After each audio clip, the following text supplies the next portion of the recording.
Welcome back to the No Tact Talk podcast, where the only rule here is to have no tact. Welcome back again. I mean, I always feel like when I'm talking to people, like in between episodes, it's so much fun to get feedback on like the person I had before, the people they had before, and in season 2, as we get to the holidays, it's only getting better. The people that I'm having, the privilege to talk to, they're all killing it. Like I try to make sure that my guests are of top tier, high quality for you guys. And so not only are we pushing this out to the people that are listening, but I'm learning a lot through talking to people. I'm learning so much just about life in general, whether it be motivation, whether it be, we're going to talk about today, just all type of stuff. So I just encourage you guys just to share the episode and just don't just get the knowledge, right? Share the knowledge and let's all grow together. So today, if you're already watching the video, we have the Denmarks, right? So they're a husband-wife duo, Ashley and Antonio, and they're best known for their lease option strategy and securing in buyers to lease option their homes. Now, before I keep going, as you listen to this, I'm going to tell y'all too, a lot of people just kind of want to hear, like what's going on in the media. I'm not that type of podcast, right? That's cool. We might talk about like what color Cardi B shoes and stuff are wearing, right? But at the end of the day, I think we all want to be successful. I think we all want to do better and be better, right? So a lot of times I call people out these type of episodes because a lot of learning and it's a lot of knowledge. So, hey, get your pen and paper, pause it, come back because you want to listen specifically to what we're saying. Anyway, the Denmarks have created the X-Flipper method as a way for investors to double their returns in comparison to the old school method of flipping. This couple has been at it renovating homes and lease optioning them to clients while walking them step by step through the process of home ownership. They work alongside each other to help make dreams come true while raising their 5 children. All right. The two of them have developed a passion for helping others on how to buy and sell using creative financing, how to identify the best tenant buyer. They also enjoy helping the tenant buyers, which could be you, right? I think could be the person. Okay, great. Obtain the dreams of home ownership. The Denmark's goals are to create a change in the generations to come by helping people today start the conversations of growth and change. So with all that being said, welcome to the No Tact Talk podcast. What's up, Jay? How's it going? What's going on? So how y'all feeling today? Let's just start off with that. How y'all feeling? What's the mood like? Today's been a good day. Great day. Yeah, we haven't did anything stressful. It's been a family day. Went to church. Nice. What was for lunch? Lunch was barbecue. We went to Rodney Stone, a barbecue joint in Birmingham. Yeah. So delicious. And then we went to go check on one of our open houses to see how that was going. Okay, so let's get right into it. How does that start? What do you mean you checking on your open house? Like take us to like kind of like a day-to-day for you guys. Okay, so checking on the open house. Yeah. We have an agent that we have a house on the market, and the agent had an open house yesterday and today. Okay. So yesterday we didn't go check it out because we had another event, but today we promised that we will come check it out, bring the kids so they can see it. But when we went in there, it was a potential buyer. Okay. That was interested in buying it. It was 2 potential buyers. So we had to hurry up and get our 5 kids out. I love it. I had to get some money, right? I feel it. Right. So how did you guys even get started doing it? Especially like as like a husband and wife couple, right? Because usually like kind of one person, maybe the other person kind of helps. But y'all, I'm looking through social media. I'm seeing both of y'all everywhere, going live, doing all type of things. How did y'all do this together? Like, that's crazy. I would say it didn't necessarily always be like that. Okay. Ashley got laid off from Regions about 2015, 16. 2016 was when I got laid off. And I was kind of always doing it, but not full time. I was a football coach. Okay. And in 16, we decided to go at it full time. And since 16, real estate has provided for us and our family. And we left our 9 to 5s alone. Yeah. So what was that transition like? Because I'm sure y'all like listen to a lot of podcasts maybe or listen to motivational speakers. You scroll through Instagram for 5 minutes, like quit your 9 to 5 or even go to church, right? Yeah. There's a big thing of like the preacher be like, I ain't telling y'all to quit, but chase your dreams. You know what I'm saying? Like, so it's always like a gray area of how you maintain. Oh yeah. Day. So what was that like? I didn't want to quit the nine. Well, I didn't want to quit the 9 to 5. First of all, I didn't want to do that because I was in a good position. Okay. But when I came back from maternity leave, they told us they were laying off the middle level managers, and I was a middle level manager. Dang. And in order to stay there, I would have had to take a $10,000 pay cut. No. Right. So I was like, you know what? And I actually attempted it, but when I attempted it, I was fasting at that time, and it was my first time ever fasting. And I had just had our first son. Okay. And I remember driving home that night, the day I re-put in the applications for the jobs that would be a $10,000 pay cut. And I just kept feeling like something was hitting me while I was driving. And then I heard God say, you telling me to close doors that no man can open and open doors that no man can close. And I'm trying to close this door, but you have your foot in the way. And the next day I had to rescind all of my applications and pull back my resume because at that point it was confirmation. That was it. Now I will add, Jay. It was kind of a vision from the beginning. Okay. It was his vision, but it not was mine. my vision anyway. So like when she left, we already had 10 properties. We were cash. Oh, okay. Not what we thought we was going to make, but we did have passive income coming in. So I always tell anybody that's thinking about making that leap, let's secure some passive income before you take that leap, because this road of entrepreneurship is rocky, and you want to make sure you have a solid foundation to stand on. Absolutely. Okay, so yeah, I think a big thing we're going to talk about today is taking that leap, or is fighting, I guess, kind of like the anxiety and fear, and it's rightfully so. I have a big thing about talking to people, and I'm like, okay, well, everything you're saying is right. It's true. It's justified. But what now? I have a big thing. It's like, okay, so you still going to be in the same spot. You still going to have the same fears next year. You're still going to see other people struggle, but then eventually make it, right? And so it's like, what do you think is the biggest thing that somebody has to get over? Like, like to put themselves in that mindset to get to where you guys are. I think it's a mental shift. You have to read books. Okay. You have to have an accountability partner, someone that's going to push you on days, and they don't even have to really be working with you, but just someone that's going to push you on those days where you just don't feel like doing it. I got two things. One thing is, don't be afraid to fail. We fail every day, but we fail forward. Okay. Other thing is, stop worrying about what people think about you. Yeah. Do you. Like, they looking, they watching, but if you truly believe in yourself, you truly believe that this is what God has called you to do, then do it. Even if it looks ugly, even if it looks different, do it. Did you have like friends or family in your circles that were kind of like, I don't know now? Absolutely. Yeah. Absolutely. That's not a good question. The good question I'm just asking. Did you have anybody that said, let's go? Nobody cares about those people. Nobody cares about the people that's in your corner. Like, I don't know, like, I heard that was hard, or like, I see that on TV, but like, ain't there like a scam? Like, all people always got type of stuff to say. Even when go ahead. I was just like that. My mom was like, not the mom. You sure this is what you want to do? She said, well, baby, make sure you have a plan B. But my mom has said that all my life. Make sure you have a plan B.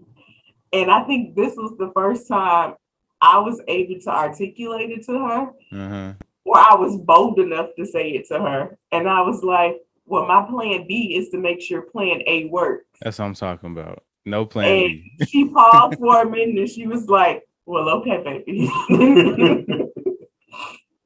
Man, because it's weird, like going from a stable, like something that's comfortable to, I don't know. It's on me. That's a lot. I was talking to somebody about that. I'm getting out of the military next year. Well, in about a year in February. And I'm right at that 10, 11 year mark, right? And so, I mean, family, friends, people, of course, people at work, like, just do the twin. I said, just do the twin, da, da, da, da. And if I wasn't sure before, I was definitely sure. Like my last birthday was in August, and I went home Birmingham, and my uncle, old school, super old school, right? You know, he was so proud when I got in. And then I told him like, hey, haven't seen you out. We chopping it up and everything. I told him like, yeah, I'm probably gonna get out next year to do A, B, and C. And it floored him, And so like, it really did. He looked at me like I was making the worst decision in my life. Because my dad did 20 years like in the steel mill, U.S. Steel, and my uncle did 20 years somewhere else. Like that's the thing, you growing up, do the 20 years, 2 kids, a goldfish in the middle class, Not a goldfish. just 2 kids, a dog, and a goldfish, whatever, right? And just do that. And that's in people's minds. I think we're slowly getting out of that now. They think that's stability. They think that's what you should strive for. Right. And then the people that are doing something different or making all the other that's just completely outside of their mind. That's not even feasible. Like you wasn't born with money, or you didn't have to do this. And a lot of times it breaks people before they even get started. Yeah, man. And for me, to talk about a little deeper, for me, my mom got laid off after being on the job for 20 plus years. Yeah. And it was like seeing that happen, knowing that you're not secure in that 9 to 5, it really touched my soul. And I always felt like I didn't want to put my faith or my family faith in anybody else's hands. If it's going to go bad, if it's going to go wrong, it's going to be at my hands and at my faith. That's good. I know too. I got an inner circle of my homeboys. And correct me if I'm wrong, right? I'm thinking, my wife is thinking, let's say to next July. I'm already in 2027. Like I'm like both.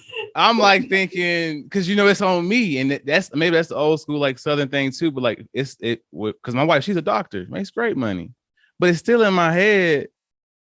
She can get laid off, or she can whatever. But at the end of the day, my family's gonna be okay. What you gonna do?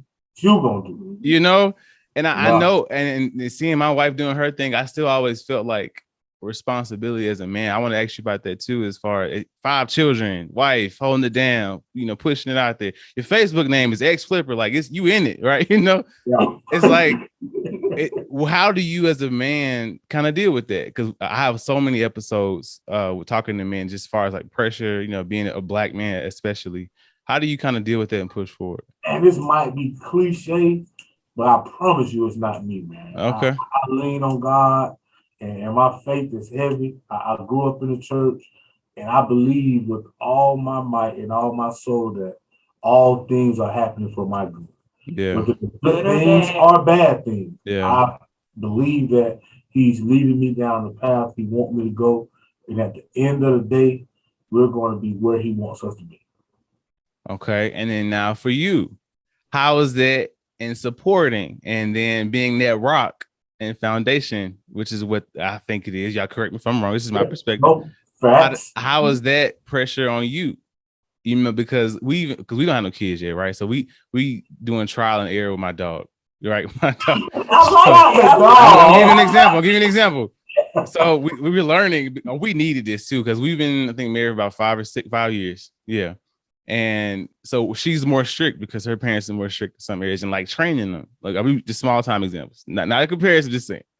And then for me, I'm like, man, let the man be a dog. When I get in, I want him to jump all over me, have a good time. She's like, no, it's not what the trainer said. So we kind of like going back and forth, right?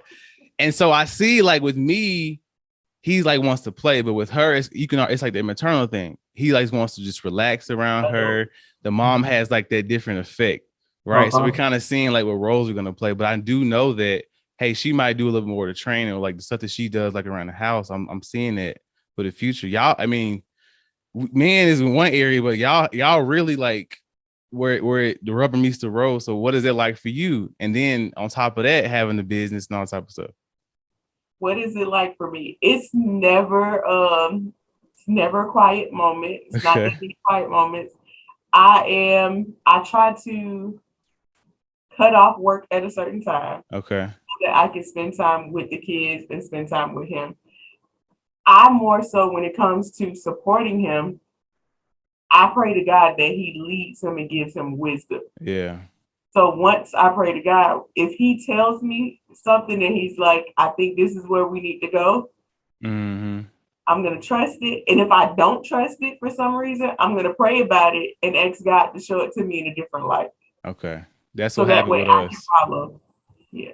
Well, I told her I was trying to get out, and she was like, it was like, oh, thing, you leaving the military, because her dad was Navy, right? Ooh. And he was a police officer. So like that structure and stability is heavy. And so I told her, I was like, hey, I'm just tired of putting on a uniform. I can't. I'm good. My back hurt. I don't know. I'm tired, I'm like, I got to do something different. That's so crazy. Okay. So I want y'all to kind of help me, right?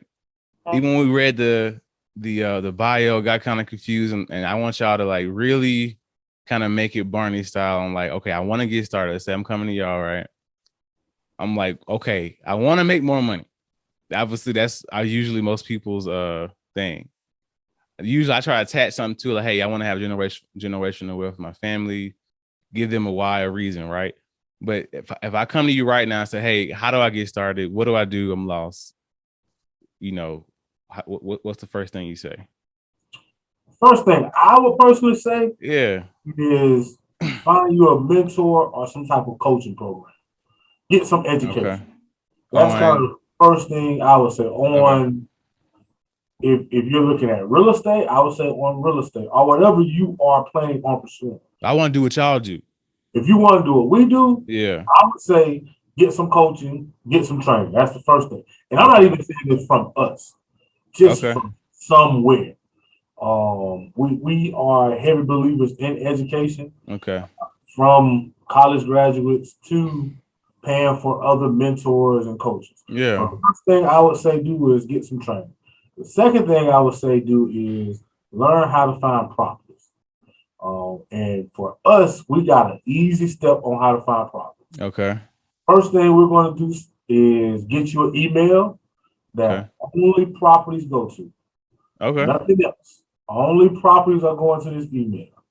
The second thing we're going to say do is go join all your local groups on Facebook, your wholesaler groups, your realtor groups, anything in your area. The community groups. Okay. So just kind of seeing it every day as you scroll, like this type of language and stuff. Okay, Getting all those groups. The third thing I would say is put that email under every house you see for sale. Okay. When you see for sale, put your email so that you can get on the real estate agents and the wholesalers buyers list. And wholesalers and real estate agents are kind of the same people, but different. Both of them sell properties. Yeah, the real estate agents are licensed. So what's like for me? What's the major difference for me to know? Okay, do I go to one or the other for whatever? Both. You go to both. Okay. The deal can be with either one. Okay. Go to both. And once you get your email out there to the different realtors and wholesalers, you got to start making offers and get in the game. And don't be afraid to offer properties based off of your training and your learning on what you can pay for them and what the rehab going to cost. Okay, so I'm thinking credit. I'm thinking upfront money. I'm thinking what is it? So you really don't have to have any money to start real estate. A lot of people think that you got to have credit, you have to have money. No, you don't.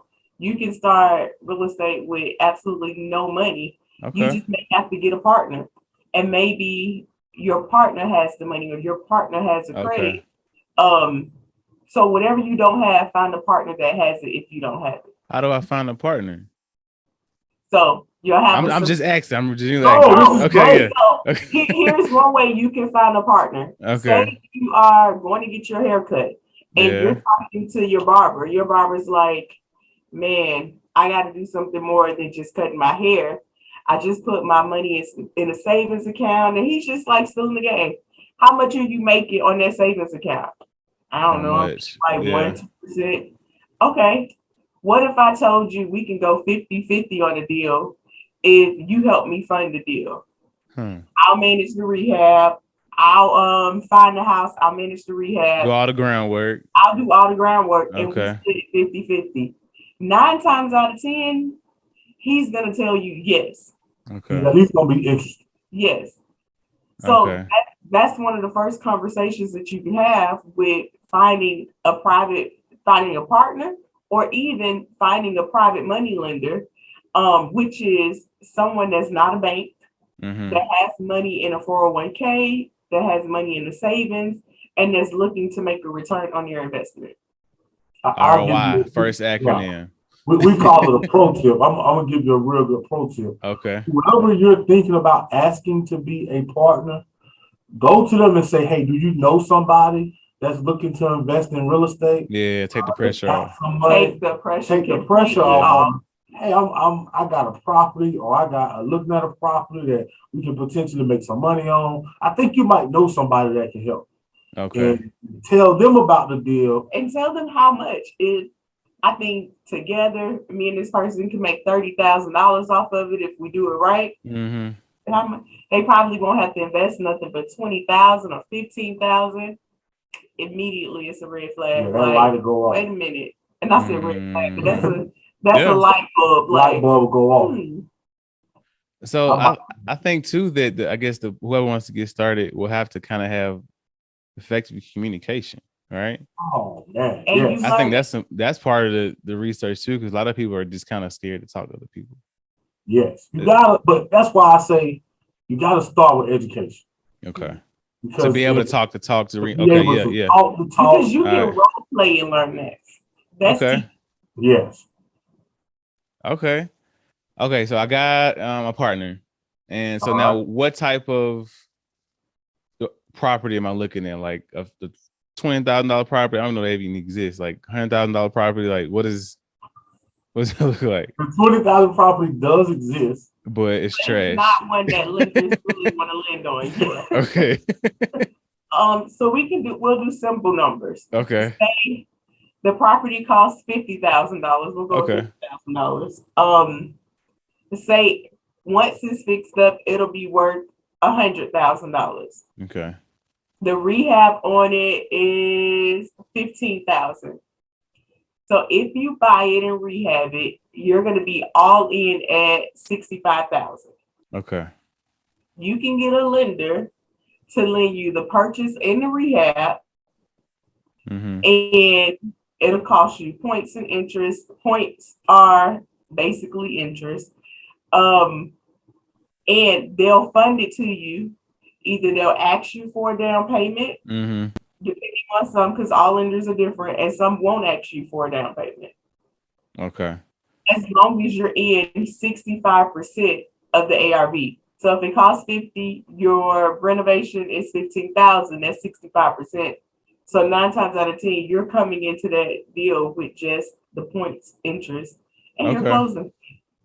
And so everybody is involved, is kind of looking towards the end. After all is said and done, what's going to be the profit? That's what I'm saying. Okay. Right. Interesting. Okay, so I saw too that y'all said y'all taking the old way of flipping houses to a newer, better way. So what was the old way? The old way was you got that loan at $65,000. You put it on the market. You try to sell it for $100,000, and you making approximately how much, Sonia? Approximately. That's a disclaimer. I deal in net numbers, so I don't really like gross numbers. I like net numbers. So from that 65, you're going to have a lot of fees. You got to pay your lender, you got to pay your partner, you got to pay your real estate agent, you got to pay for any repairs after the agent file. So you're probably going to walk away with $10,000-$15,000 net. Okay. On a good deal. Okay. And I know to the average person, it's like, that's great. That's a good. But you're going to also pay taxes on that. Yeah. Yes. I bet you doing taxes for y'all is crazy. Yes. Man. Let me get about 6 extensions. I do some October. So I was saying I'm looking at it though too. So your net, if you net 10,000 on that deal, that's kind of what most flippers make. The flippers be telling y'all stories, man. They show y'all these big checks, but that really don't be what that just be down payment money, interest payment money, all type of money they put into the deal. They just getting a lot of it back. It Okay. looks good. That's the old school one. And so the way y'all do, new school is what? The ex-flipper way is you'll get that loan and then you'll find a tenant buyer who will be able to purchase the house in 6 months to a year or 18 months, whichever way you get. They'll put down an option fee. So that option fee can range from wherever you really want it to range from. Typically for us, it's $2,500. All the way, it can be to $10,000 depending on the area. After you get that tenant buyer in place, you're going to refinance it and you'll get out of that fix and flip loan, but you'll keep the property. You have the option fee, and now you're renting it out, so you're getting cash flow. So that's 2 ways right now you're making money. You're going to help that tenant buyer go from renting to buying. Okay. So it may be something as simple as they don't have any revolving accounts on their credit card. And you add a couple of trade lines to their credit. What's a trade line? A trade line is an account showing that you're paying it on time. Okay. On your credit card. Got you. It doesn't necessarily have to be theirs. They can be a co-owner or authorized user on someone else's. Okay. So adding that trade line, sometimes trade lines are getting your rent reported on your credit report. Yeah. So simple that your phone on Experian, paying your phone bill every month. Those are your trade lines. So getting them ready to buy and then selling it to them. At that point, you've made money 3 ways on that deal. You got an option fee, you got cash flow, and now you sold it and you've held it longer. So Uncle Sam is not knocking on your door for short-term capital gains. Man. You can depreciate things in the property and you really make more money just holding it a little longer. And that sales price is going to be higher than 100. It's probably going to be 110, 115. Okay. And you don't have to pay a real estate agent commission. You don't have to list it because you already have your tenant in it. Okay, yeah. And 9 times out of 10, some tenants will ask for a home inspection. If they do, that's fine. But a lot of them are living in it, so they already know what works and what doesn't work. So that's extra money you don't have to come out of pocket. So what would be, let me see, what would be, an acceptable amount of risk, right? So like, obviously people don't think about the good stuff at first. Like, what about this? What about that? Like, what do I have to go in, like, I guess, looking for or worrying about as far as my first home? The risk is very low because once you refinance it, you've taken all your money out of it. Okay. So now the tenant buyer is paying down the rent. Let's say the tenant decides they don't want to buy the house. Then you can get another tenant buyer in, because we would recommend you doing a 30-year loan and not one that's a bridge loan or short term where you're trying to hurry up and get out of it. So I get it. So they have more skin in the game, I guess, because they're buying it now. Yeah. And then that's constant passive income for y'all, right? So 30 years. So they buy it. Oh, okay. Yeah. So if they are ready to buy in 6 months and they're ready to buy, say they're ready to buy with Capital One or Chase, they're getting ready to get it pre-approved. Once they buy it from you, it's theirs. So they get the option to buy it from you. And until they execute that option, you're getting that cash flow. And you bring them in under the understanding that it's like a rent to buy kind of situation. Yes. So we call them tenant buyers. And from the owner standpoint, the good thing about doing a lease option or having tenant buyers is that they are responsible for repairs. Yeah. So things that go wrong, somebody busts my window, that's on them. They are paying that mortgage down for you. Yeah. So if you had a $70,000 mortgage, by the time they buy the property, that mortgage is paid down to 65, 70, kind of depending on what type of how much they're paying. So you increase your equity in the house increases as they're paying it down. Your spread gets even bigger. I bet y'all Excel spreadsheets. Y'all laptop got to be like A1, right? I'm Excel spreadsheet. Okay, yeah, my wife does all that stuff too. He is super smart. He can count it in the air, but if it's not on the spreadsheet, I'm lost. Yeah, she's the thinker. I'm the doer, I guess. I'm the extrovert. She's the introvert, and we kind of it's perfect that way, man. So definitely a lot of prep, and all I'm hearing is that when you decide to do this, it sounds good, generational wealth, blah blah blah. You decide to do this, you got to work. You got to put in them hours. Yes, but with anything, you gotta work to put in those hours. You don't make $1 million just by waking up. I find that so like a lot of my positions, even in the Army, have been like talking to people, podcasts, getting it all out, And what I find is that people are really okay with just being complacent. Like, not everybody says like this new generation. I think every generation. I think in people's head, they grow up and see an idea of what it looks like for them. They make it, and then like they're just good, right? I guess that's good for y'all because not everybody want to go out and get it. So the more people that see how hard it is, they can quit, and it's more property for y'all, right? But go ahead. Yeah and no, because you want people to have successful families because if it's not, then they're gonna come try to take things you have away from you. That's a good point.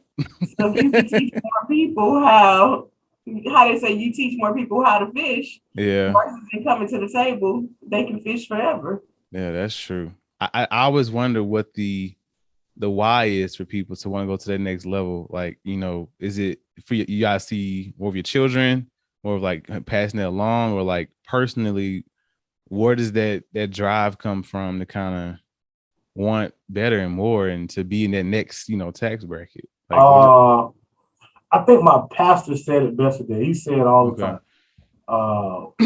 we had to work so hard. We had to climb the ladder so hard just to be at the bottom. Because we start from such a deficit.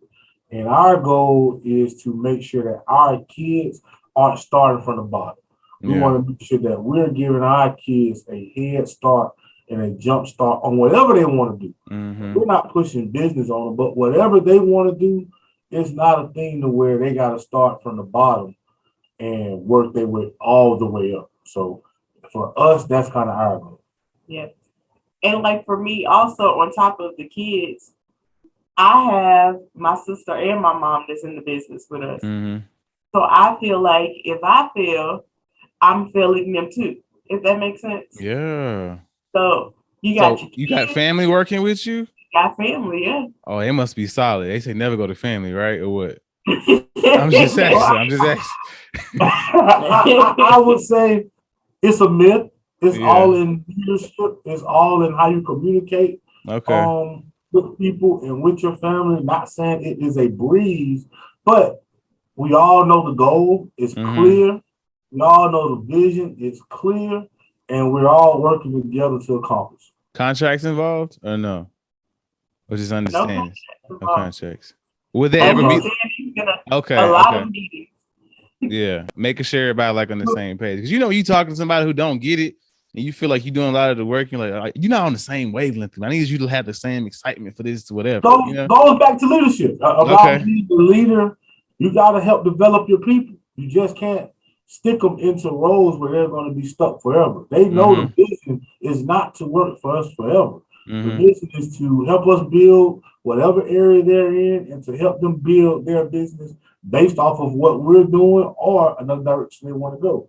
So it's not a work for Antonio and Ashley forever. It's about let's build this thing, let's get some money together. Let's automate it as possible so that less has to be done and there's systems in place and people in place so that you can pull out and then do the same thing in your business, pull out, and now you got businesses that are running on autopilot.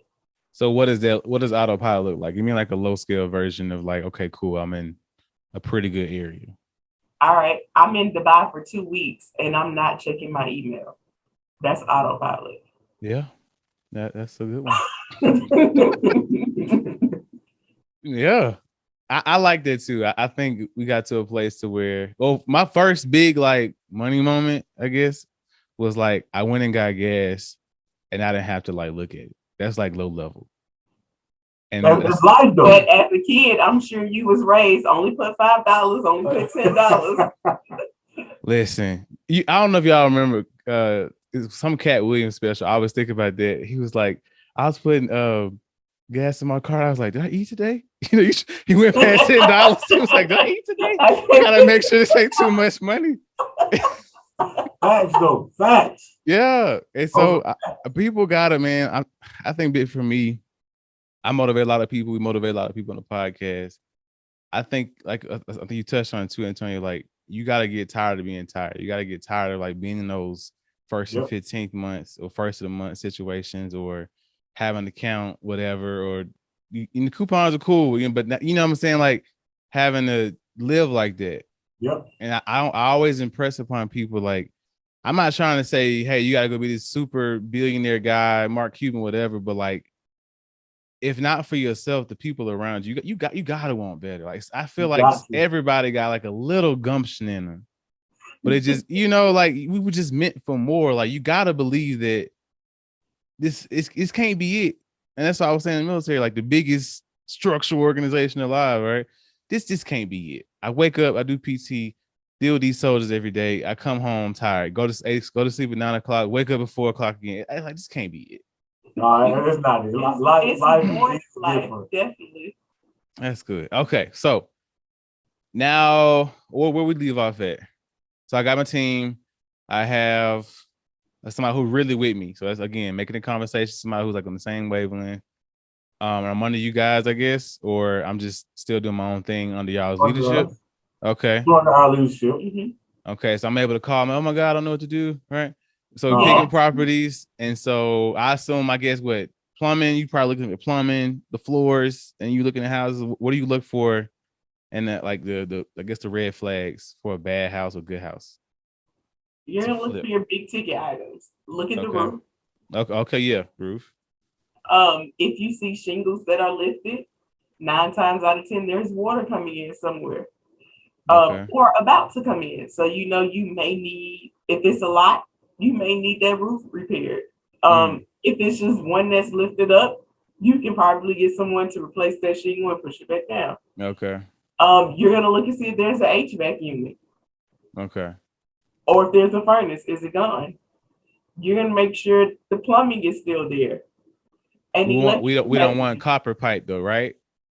Some houses have copper pipes. You just might have to replace them. I heard a lot about copper pipe, people like stealing it and stuff, or like going into the air conditioner. Yeah. But if it has copper, we're not replacing it just because it's copper. Right. Like if it's leaking, or if it's been stolen or something like that, then we'll get into replacing it. But because it's copper isn't a reason to replace your pipes. Okay, but you still kind of watching out for it. Yeah. Okay, and what else? You're going to look for foundational things. Look for cracks in the foundation. You're going to look for sagging in the house when you're walking through. If you put a ball down, if it looks like it'll roll to a corner. That's the pro tip. Yeah, right. Okay. Pro tip. If the ball rolls from the middle of the floor to a corner, then it's sagging. Right. So y'all done if the golf ball moves, right? No, everything in the house can be repaired. Okay. Houses were built, so everything can be repaired. Cause like on HGTV, right? Everybody watching it. I'm going there, and I was like, when my wife be sitting there like, ain't no way. Hey, like, yeah, because first of all, let me just say, we all know like the husband is like an astronaut, and the wife sells like index cards on Facebook, right? Yeah, we $1 million. Let's go. It's like, it's always some weird dynamic, right? And they say, well, this is acceptable amount of risk, and they add up the numbers. We end up making $40,000. Like, how like true is that? I know it's a lot of stuff on the back end. Gotta be. Like, we're looking at like property rollers or something. It's a lot of things they don't show you. The details in the budget, how long it takes to renovate these houses. Yeah. On a TV show, it takes 15, 20 minutes solid to renovate these houses. Yeah, the dude has like a jacket on. He goes down and breaks down one wall and go to commercial. Like, you didn't do nothing, guy. You didn't do that. You wore that same outfit quite a few days. It's because you put on some boots and you out there renovating stuff. Right. Most of the time, investors aren't the ones breaking down the walls. So you'll see them and they're breaking down the walls. That's not realistic in this world. When you are truly investing, you're managing the projects. You're walking in, you're putting reliable people in place. You're not actually demoing. Some people would, newbies would, but if you're really taking it to the next level, you're not demoing the project. Yeah. The property may take you 6 months to renovate. Are you trying to work on other properties at the same time, or you kind of putting all your? If the more properties you have, the longer it takes. Okay, yeah. What else are they selling? What else are they selling? They're not getting an offer that quick from the neighborhood. Yeah, it'd be like, yeah, we put it on for a couple of days and we got 6 new offers, and it's like, no, it don't go like that. I think they prep these buyers and like, they hey, you're gonna be on because TV. They got HGTV signs everywhere. Yeah, that's true. It just seems so weird, but that's it dramatizes, and what's the word? I'm thinking of a word, but basically it makes it look all shiny to where I can do it. I can go do anything, and you can do it. It's just not going to be that as simple. You may have to fire a contractor. Right. So do y'all have like a team? Let's say electrician, plumber. Y'all have people y'all know y'all can call right now and get done. Yeah. And then we encourage you to build it out. Don't just have one. Have 3 of everything. Yeah. Okay. So 3 electricians, 3 plumbers, 3 HVAC specialists, 3 carpenters, 3 of everything, because either they might be booked on another project, they may just don't want to work with you anymore, or they may put a price up too high where you can't even afford it for your budget anymore. They start counting your pockets after you do a couple deals with them. So I thought it was more if you build more relationship, they want to kind of stay in that thing, or they funny act. Depending on the day. Depending on the day. So what's I need to hear a horror story now. I'm excited. What's the worst? We got a lot of them. What? We got a lot of horror stories. So with like an electrician or something, like what happened? Like take me there. I'm trying to set the expectation for people of like a horror story with the electrician. I think you got a recent one. Oh, I just threw something out there. Y'all got one. All right. Oh no, we got a lot of them. All right. Okay. All right, let me say this. Understand that we've rehabbed over 100 houses. Yeah. So y'all well within it. No property is the same. All properties gonna have some issues. So we said we got issues. We got stories and days. Okay. All right. Recent property. Our contractors renovated the house basically with the generator. So now it's time to get power on, and it needs an inspection because before we purchased it, it was vacant for about 3 years. Okay. Electrician pulled the permit, told us they were finished and it was good to go to call for power. In the middle of the night, I don't even know why we were in the area. Coming from our daughter game. We came from our oldest daughter basketball game, and we decided to drive up to the house. And it's on the hill. Hold up. The electrical is not even attached to the box outside. Oh. You don't even look like you started. You ain't even did nothing. And you telling me that I can call for power? No. That's one.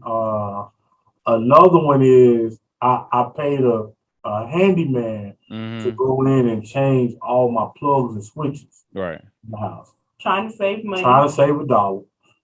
Don't ever do that. Okay. He didn't know what he was doing, and he put all the wires backwards in the house.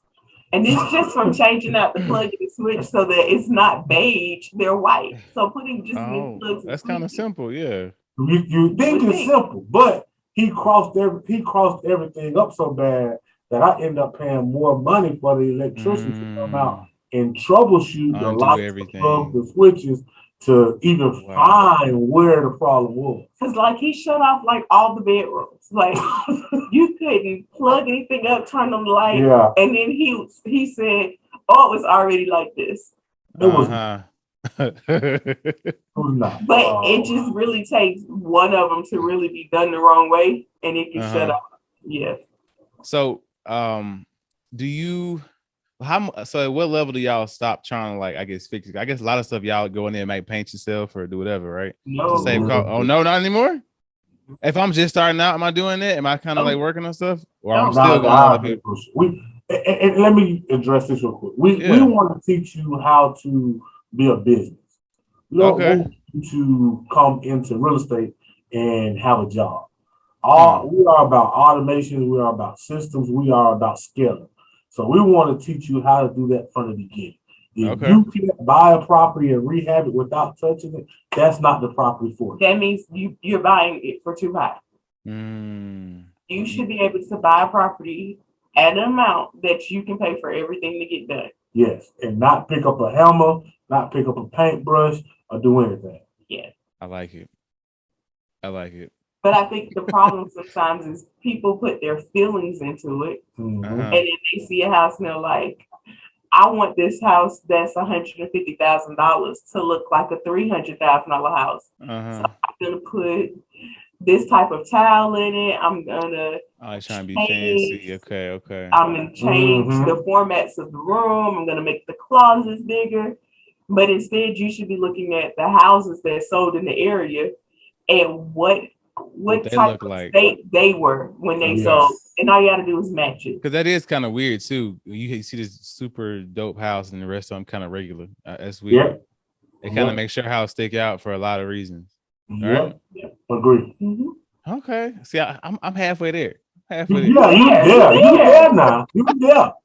Well, my dad, he I think he was just a landlord after he retired. So I remember working on houses with him and dealing with people on Section 8. And I remember this one lady. Ooh, she was so mean, just bitter. You gotta like change your adjective when you just mean, like. Well, so she wasn't paying rent, going back and forth, and I with my dad this whole time. We had an F-150, a red F-150, like 98. We in there, got the toolbox stuff in the back. She's like, let's call her Miss Williams or Miss Smith. Miss Smith, you're not paying, blah, blah, blah. So anyway, he was like, I'm gonna call the cops on you. You got like real bad. So she's like, you got 48 hours to get out. We went the next day. Listen, that house was tore up. It's like, it was like diapers everywhere, trash everywhere. It's like she put out all her trash. I mean, she like broke the toilet, water everywhere. I mean, she left open the refrigerator, unplugged. It's all the food was spoiling. And I'm like, this can't be what it is. You just jogged my memory about another horror story. This is why we don't do rentals though. Okay. Yes. Another horror story. We had a lady that we had to evict, and when we evicted her, she left on her own, but we didn't know. So she left her dog in the house. In the bathroom. A dead turtle. So the dog ran around and used the bathroom. Doing whatever, yeah. Doing whatever, tearing up whatever. So when we actually got the house back, it was horrible. It was like a water heater that wasn't even a water heater that was in the house in the middle of the kitchen. No. Yeah, it was bad. Clothes everywhere. So the tenant buying, I guess, process, that's very pivotal. Yes. The whole thing. Okay. Yes. They are better renters because they don't just want to rent. They got dreams. They got dreams. Their house. Yes. So you're not gonna move into your house and mess it up. Most of the time they enhance the house. Yes. Because the way we design the program is that you're buying this house. For you. For you. This is gonna be your house. We're gonna get the mortgage, it's your house. So you putting down an option fee. So a lot of times they don't want to lose that option fee. Okay. Because what we do is credit it back to them. So if they follow the plan and say they put down $5,000 option fee, then what we'll do in return is give them seller credits of $5,000, but we'll match up to $5,000, maybe more. So if they decided, okay, well, I don't even want to buy your house anymore, they're not going to get that money back and that match. So they're going to need to have that money in savings. So if it's something that they want to do, they're going to, one, get that option fee back and credit towards them and get a match. So now you're at $10,000. You're literally going into the closing with no money. Some of them get money back from the closing just for having that option. Okay. See, when I talk to y'all, I just believe y'all. That makes sense. I mean, we do it. I feel like you know what you're talking. That's half the battle. I feel like. Yeah, I feel it. If you ever questioned it, I feel it, even through Zoom.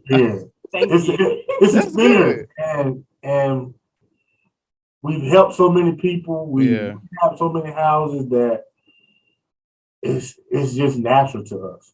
Okay. And we took it for granted, but that was why it was important to start teaching people, because a lot of times people would do the lease with the option and nothing else. Just leave the tenant in there and expect the tenant to figure it out on their own. Yeah. But most tenants can't figure it out on their own. So that's why the other part comes in, where you help the tenant buyer and tell them, okay, this is everything you need to qualify. Step 1, step 2, step 3, step 4. It's simple. Let's do it. Okay. I like it. So let's take a step to the side a little bit to get to our segments of the podcast, the fun part. All right.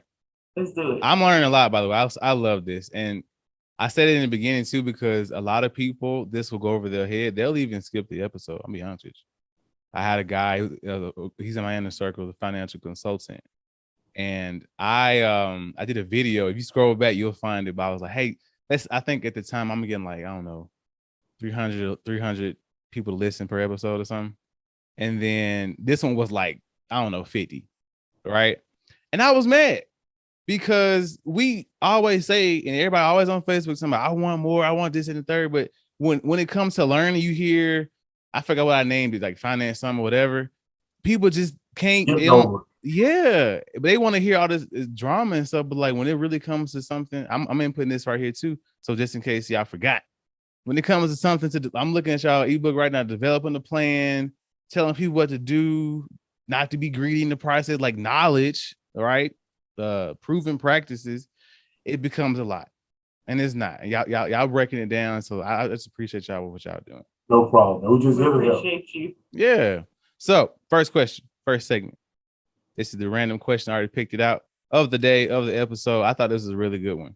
This is for both of y'all. Y'all can answer it separately. I don't want marriage answers. I don't want y'all to be separate. Oh no, one thing about it though, we have together, but we have separate answers. That's good. I love it. Okay, so if you could uninvent one thing, what would it be and why? So something's already here, and you like, no, I won't need that, or it's stupid, or I don't like them, or whatever. If you can uninvent one thing, what would it be and why? I'll try to answer myself too. I would say Netflix. Oh, okay. Go for it. Why? People spend too much time watching all these episodes that they can't grow themselves. Like they can't do nothing. They're just locked in and nothing else matters. So we can't watch our shows? No, not all day. Okay. So you could put like a parameter on it, 3 hours per account per day. 2 hours. Okay. So what do you do in your free time? That hurts Antonio. So what do you do? What are you like your hobbies? Like you do to kind of, I guess, unwind? I probably this is weird. I know. I just want quietness. Okay. Everybody wants just quiet. Don't say anything. Be quiet. Are you reading a book? Like you stretching? I'll read a book. Okay. I can preferably take a nice hot bath. Like self-care. Okay. I feel it. What about you? But it's because I got so many kids. Oh yeah. I would uninvent. Yeah. Could I uninvent it and then reinvent it? Get out of here. Sure. It's okay. I like it. What would you uninvent to make money, I guess, off of reinventing it? I would uninvent the school system. Whoa. Okay, you gotta break that one down. I would uninvent the school system because I feel like Wow. The school system teaches us how to be employees, and it doesn't promote entrepreneurship. It doesn't promote collaboration. It doesn't promote self-awareness. Would you take any subjects out? Like, would you take like calculus out? Because I have yet to use the Pythagorean theorem. I have yet to use it. That's a part of reinventing. Nope. Listen, I don't even know it. I'm good at a lot of subjects, and math ain't one of them. And I'm like, when would I use this? Yes. Math, like teach them how to do taxes. Let's start there. Yes. That's life skills. And I know some people are going to cut this thing off when I say this. Some of this history stuff they teach us, man. I don't know about the future. Yeah. I think you can go a little bit, but we don't have to dive so deep. Yeah, we don't gotta go. Well, yeah, I think you should teach trends because history does repeat itself. That should be the biggest part of history, knowing how like us as a people, I think somebody said every 100 years we do the same thing. But you have to kind of have the same kind of wars and stuff and just how we respond to it. But knowing the trends, that's important. Reinvent it. So just not necessarily take it out. Okay. But I would reinvent it to a different model. What about PE? Would you change PE? Because everybody's gonna be fat. Oh no, I'm just saying, would you change it? Like, everybody grew up with that same, like, it was always weird, the same dynamic of PE teacher, you know? They always like really good. You should probably know coaching, right? It was really good, like one thing, it made you get like little sandbags or all type of stuff we had over the years. It really wasn't PE. It wasn't. It was trying to get the energy out. That's what it was trying to do. Or go sit in the stand. Just sit. Yeah, I used to play spades in high school during PE. So did. I ain't gonna come. That was back then. That's the past when we talk about. Okay, cool. Okay. You know. What happened? I might leave PE. That's the break time. They need a mental break. That's when we went to McDonald's. Just left school for a minute. Yeah. Okay, second segment, and then we'll get back into it. We'll almost be done. If you could have any superpower, you see all my little superhero stuff behind my little superheroes, right? That's neat. Even my tattoos, I'm in it. I love it. All my favorite superheroes, they even got Jesus on there. He the main one, right? That's what's up. If you could have any superpower, what would it be, and how would you use it to make money? Now, this is a selfish superpower. We kind of talked about this when we was on the phone. I know mine. You know yours? But you gotta use it to make money. They gotta be selfish. Don't say I want to like hug people and cure their cancer. I don't care. No, we good. The guy. I got the best one out. Go for it. I want to be Professor X of X-Men. And I want to read people's minds and steal their ideas. I was gonna say read people's minds. See, that's interesting because y'all are married, right? And that would get sticky. That's gonna come up. I want to read people's minds and steal their ideas. Wouldn't life get boring though? No. I would just go on trips. Hey, what are you thinking? Hey, what are you thinking? That would blow you away. Yes. No, you'd be scared. I think you be in line in regions or something, and you have like a killer behind you. You have a Jeffrey Dahmer or something right in front of you. Never know it. And you'd be terrified wherever you went. Because people are crazy. Oh, what? What's your superpower? It was reading minds, but it wasn't for that. It was reading minds. You gotta pick another one. That was mine. That's why I went first. It could be a different reason. I don't know. Okay, all right. What's your reason? It's to read people's minds to see what they like. Like, so I can create exactly what they like. So I can instantly always be able to sell to them because I know exactly what they like and what they need. Okay. Did you just say my superpower makes money? Your superpower weak. I wouldn't want to read my wife's mind though. It would have to be a cap. It would just have to be anybody who I don't love. Not just what she wants. So if she's thinking about a new house and she has this vision of what that house looks like, you can go ahead and find that house and create that house because she's gonna say this is exactly what I envision. So you wouldn't read your husband's mind at all? Mm-mm. Okay. I might get disturbed. Mine was super speed. I always tell people mine was super speed because I'm a distance runner, but I'm not fast. So even when I was a little kid, I used to always run faster. But then this is the kicker. I asked this question because it forces you to look within. I'm gonna get a little deep, right? So maybe 4 years ago, I got clarity on why I wanted to be so super fast because my mind was always super fast. Now stay with me. I found out I had ADHD, right? Real big, like real bad, right? And so y'all ever seen the episode of The Flash? You know, when he's running, what is it like for him? Everything's slow. It's slow. Yeah.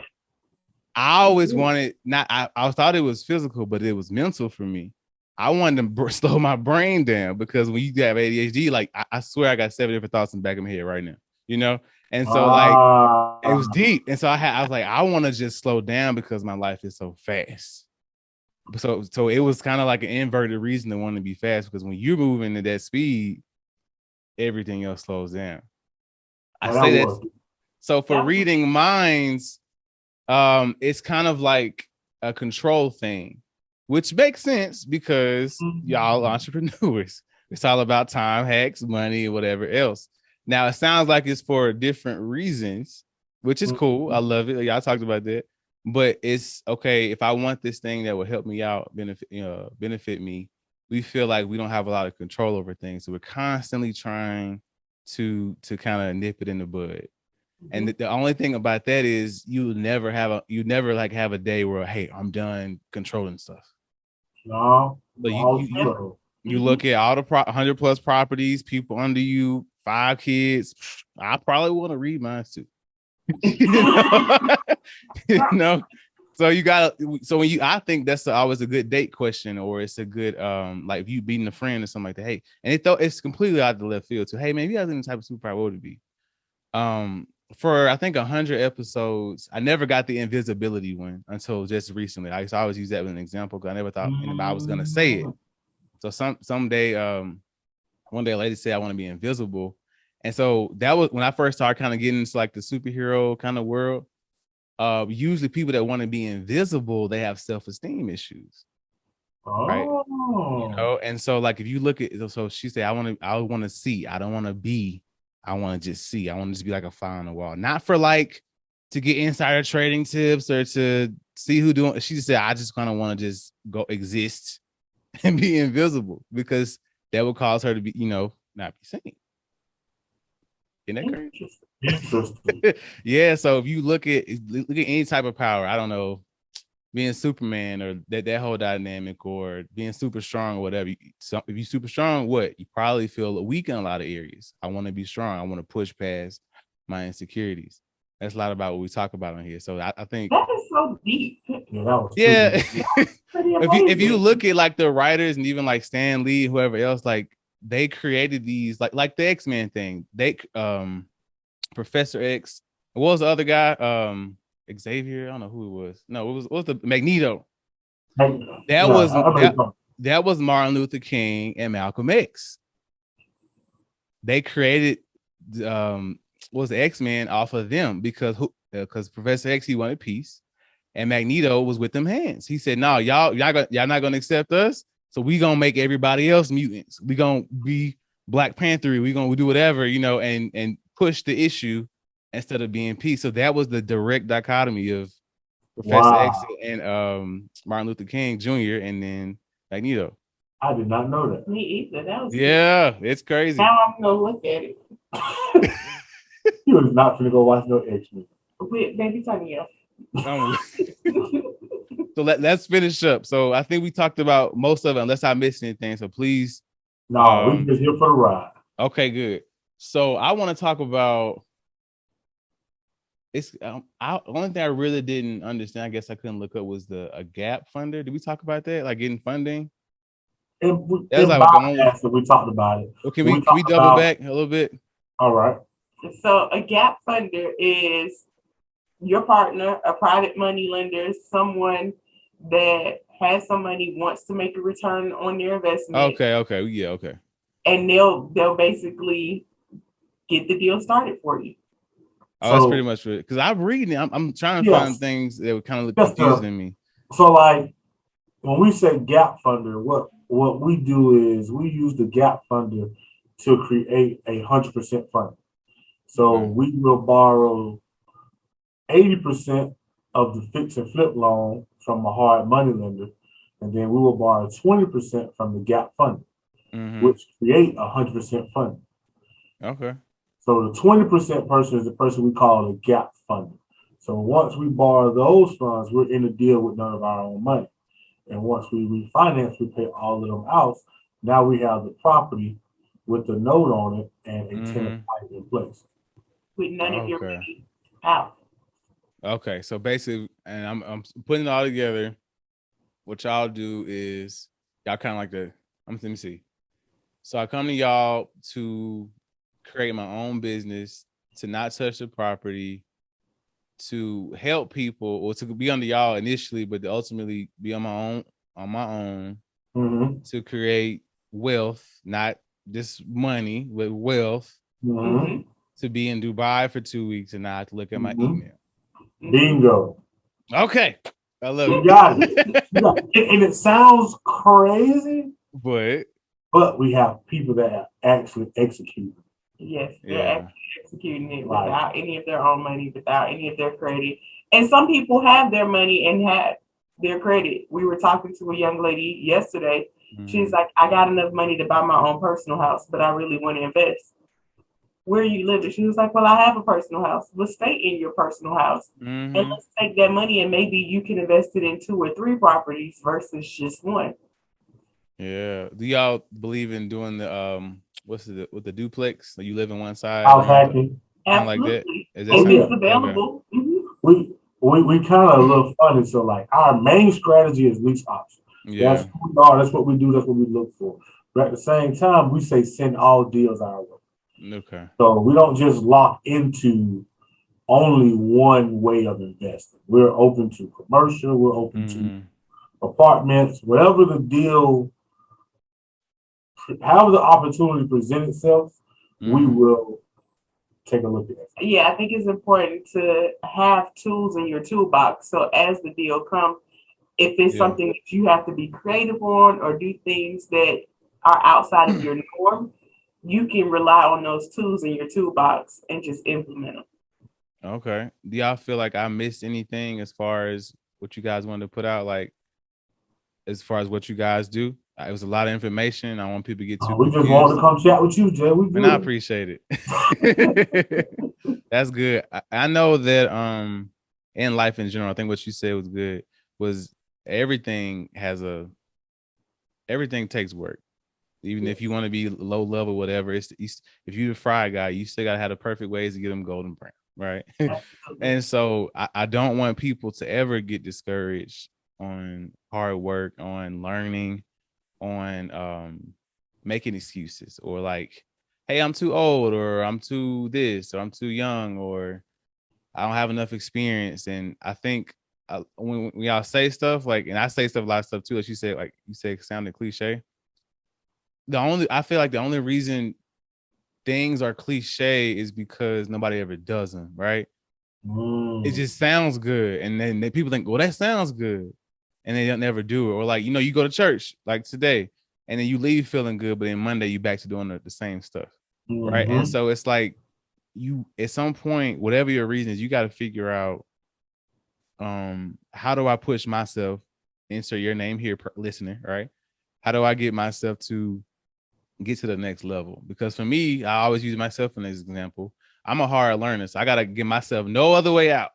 I gotta like call you and tell you like, hey man, I need you to talk trash to me if I don't do this, because that's what motivates me. Is you like, all right, man, you said you're gonna do that. I ain't saying you do nothing, and that's gonna like fire me up, right?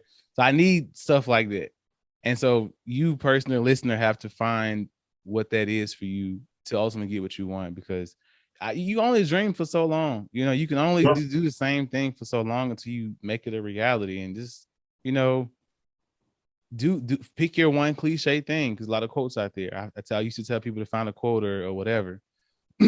use that one phrase, like hip hop. E.T. the hip hop preacher doing something so bad. Like what do you say? You gotta success. You gotta want it. You gotta Or do you want to breathe? And so when you say, let's say you take that quote, you really have to make that real to get past that fear. And then I think personally that it's not so bad. Yes, it's working, whatever, but like you still have that North Star, something to look at. So that's so good. Agree. Okay. Last segment, my favorite segment, we get you guys out of here, is the scripture. So no matter what we talk about on the No Tact Talk podcast, I always want to remind people to get some word in you. You don't got to believe in God. I hope you should. That's other episode. We're gonna talk about that, right? But I want people to get some type of scripture because it's paramount in this life. Y'all talked a lot about going to church and kind of living those ideologies, so that's great. I'm sure it definitely blesses the business for sure. Especially with like a clarity and kind of weeding through the stuff. But for me, you know, I grew up super old school, like Birmingham, Tarrant, Alabama. I know that's it. Tarrant. Yeah, so like it was New Hope Baptist Church. It wasn't the one you know about. It was like one off in the cut, like out like in Tarrant, like population like 20. You know, like I'm the drummer, I'm the usher, blah blah blah. I have like 17 episodes on church, but I don't get into that. But just like growing up in the church, right? I tell people like, hey, you know, try God, try just scripture, chew on this, you know, and I watch it change your life. Because it's never been a point to where I go searching in the Bible and I didn't get my answer. All right. To preface the scripture, I always tell people to look in a different translation. So don't just read the KJV because it's kind of confusing, or don't just read like Good News translation of message because it might be too simplified. So like I always bring mine of NIV, so New International Translation. Like I came to Proverbs 24 and what was it? 24, 3 and 4. And it says that by wisdom, a house is built, and through understanding, it is established. Through knowledge, its rooms are filled with rare and beautiful treasures. It's y'all scripture. The great thing about it is that nobody has gotten this scripture before. Nobody ever will. So this is just for y'all. It's Proverbs. Yeah. Now I'm going to run out eventually, and we'll see where I'm at that day. Someday I'm going to be on Jesus Web. Other days I'm going to be in, you know, Kings. And I say, Jay begot John, begot Jane, and make it fair. So for me, something my dad taught me was don't pray for the thing, pray for wisdom, right? And that's what it talks about. So it's about by wisdom a house is built, and through understanding is it established. We want to be established. Everybody wants to be what we see on TV or that thing we see on Instagram and stuff. So how do I get there? I'm sure I'll get a lot of questions like that. How do I get to the rare and beautiful treasures, right? And it's by wisdom and believing in God. I think that's the only way. I know that other people have had success and not believed in anything, right? And that's a whole nother story again. So I always try to cover like, you know, different angles of how people think. But I do believe that to ultimately be established here on earth and in heaven, it takes praying for wisdom. It takes praying for a relationship. It takes praying for the intangible things aside from the material that we want. And that's what I got. What y'all got? I can read it again if you want. Read it again. Go ahead and read it again. Proverbs 24, 3 and 4. By wisdom, a house is built, and through understanding, it is established. Through knowledge, its rooms are filled with rare and beautiful treasures. So I got understanding as alignment. Okay. When you understand, you align yourself. And wisdom, I got it with in everything you do, don't try to do it based on the knowledge that you have. Like seek more information, seek more understanding, seek education, because without that, you don't know enough.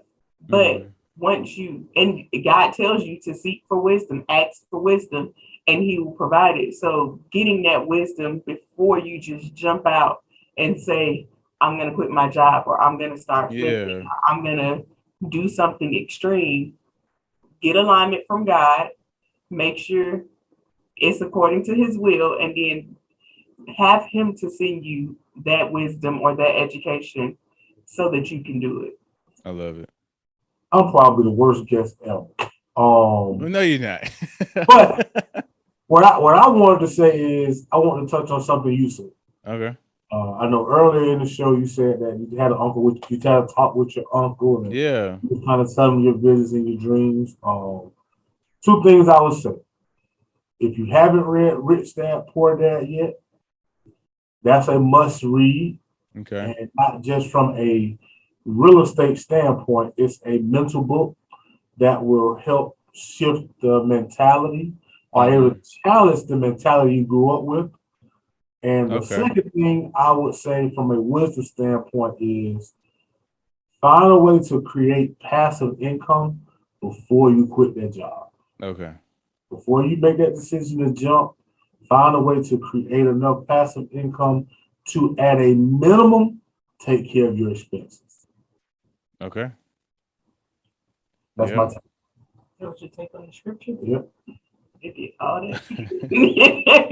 No, that's good. That's what you got from it.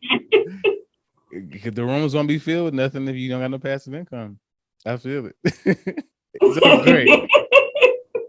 I love y'all. Y'all are awesome. I love it. I hope that people got a little bit of personability out of you guys as well. I think y'all guys are very genuine. You definitely know what you're talking about. You're the information is out there. You definitely have it. I didn't see you pick up like one note or nothing. Right. So I think you'd be surprised who I have interviewed. But I'm just saying, some of them didn't make it. Just saying. Anyway, but I do want to make sure that when people do hear something on the episode that is from good grounds. I do believe you guys are like doing the work and it's from good grounds. Yeah. I wouldn't push nothing out there that I didn't believe in myself. So just thank you guys for what you do. Thank you for the sacrifice you're making, obviously for your family and others. And that's it.